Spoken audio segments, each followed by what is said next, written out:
Hello, my garden YouTube friends. I wanted to show you my amaryllis.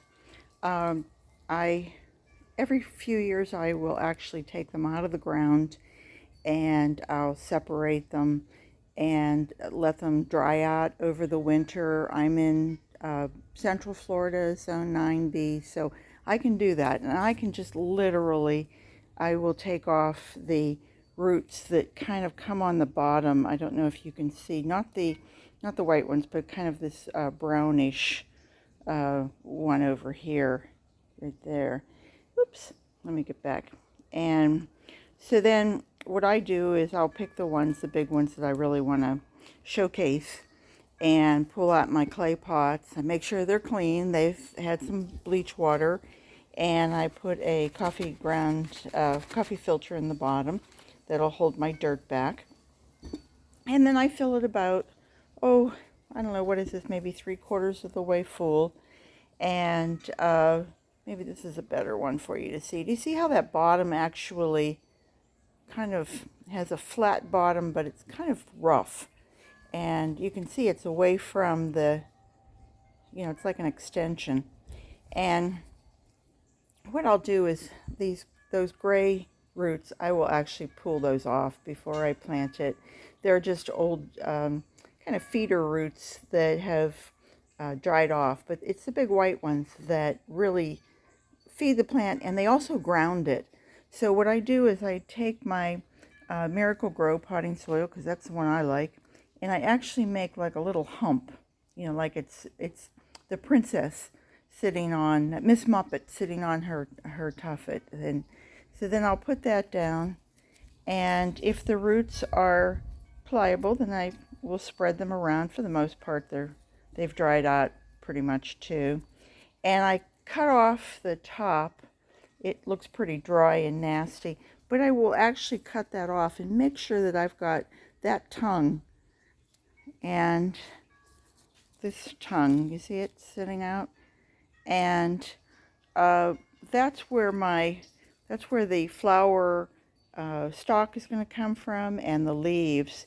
And so anyway, I spread it all around, and then I take my potting soil and I will fill it in, and I'll fill that up until, my neck is still exposed here. I have to make sure that that's a true thing. And I come up to about here, and then I'll pack that down. And then when I water it, I'll water it with, I use rainwater. I have my rain rocks, and I use rainwater, and I'll probably give it a real light fertilizer, maybe, like something Miracle Grow, a 10-10-10, something for potted plants.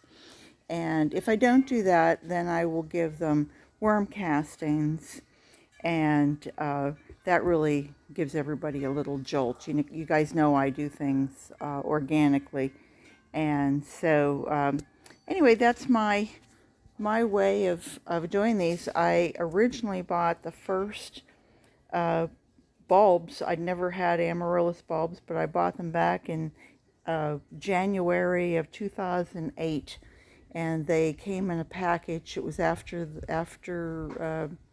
Christmas sale, and they were 90% off. They'd been $10, and they were selling them for $1 a piece. And I got the bulb and a pot in a box, and so I bought 5 of them. And those 5 are probably at least 50 now, and I've given away a couple of the originals and some of the children of these, the pups that come along. And I wanted to see if you can actually see.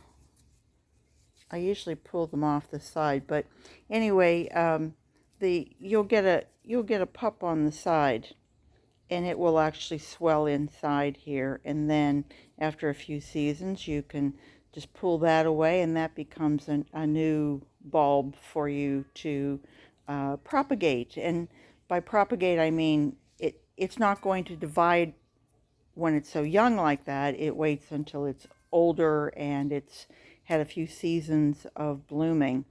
And so that was back in 2008, I think, that spring.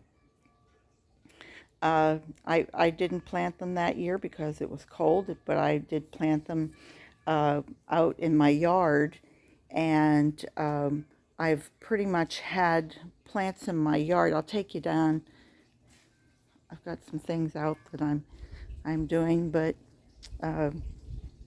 my marigolds that I just started that were little volunteers that I found underneath this patch here. I separated them all, and they'll be my annuals. But anyway, I've just cut most of them back, but you can see, like, they stay for me all year long.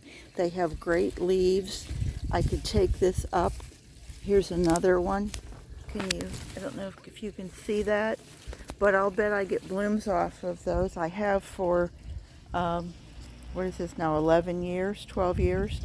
And then after a while, I'll dig those up and see what I've got. I've usually got 2 or 3 where I planted one, and I can't even, the liriope has gotten so thick in there that you can't see. I need to dig all of this up. These are my projects for spring. But anyway, if you have any amaryllis that you think, gee, what should I do with it? Well, here's one. I mean, this is really anchored in there, but you can see this one bulb that I need to cut back and show the life is coming back. It's sent off 1 and 2 and 3, oh, and 4, a fourth. So if I take this up, and if I take it up, I would take it up with a pitchfork so that I didn't disturb it or damage it. I'll bet there's 4 smaller ones that are trying to emerge. So that's my lesson on amaryllis, is that they're a pretty hardy plant, and they're not just for Christmas. And I guess if you're up north, then you've got to protect them and do that sort of thing. But if you're in about zone 8, 9 or above, I think you could really have a nice amaryllis garden. I'll tell you a real quick story, and that is that when we lived in Live Oak, which was northern Florida, and it was zone 9A or 8B. I mean, it was right at the Georgia border, and there was a lady who had them growing underneath her big pine trees, and she had an area that was like 40 by 120, and her husband had built it up. It was a raised garden for her, this huge thing. And she used to take hers up and split them every couple years and separate them. And we saw it about 20 years after she started doing it. And she probably had, I don't know, 300, 400 amaryllis, and they were all blooming. She took us over after church one day and showed us, and it was, I just wish I had taken a camera. I wish those were the days of having a camera on your phone. So anyway, I hope you will send me pictures of what you guys get if you try this, and I promise to update you and show you what pretty pictures I get and what pretty blooms I get. It'll probably be Easterish. So anyway, garden what you've got. Thanks for visiting. That little, remember my little tongue in there. That's what you're going to look for. But thanks for visiting. I hope you guys will come back and see me again. Take care. Bye-bye.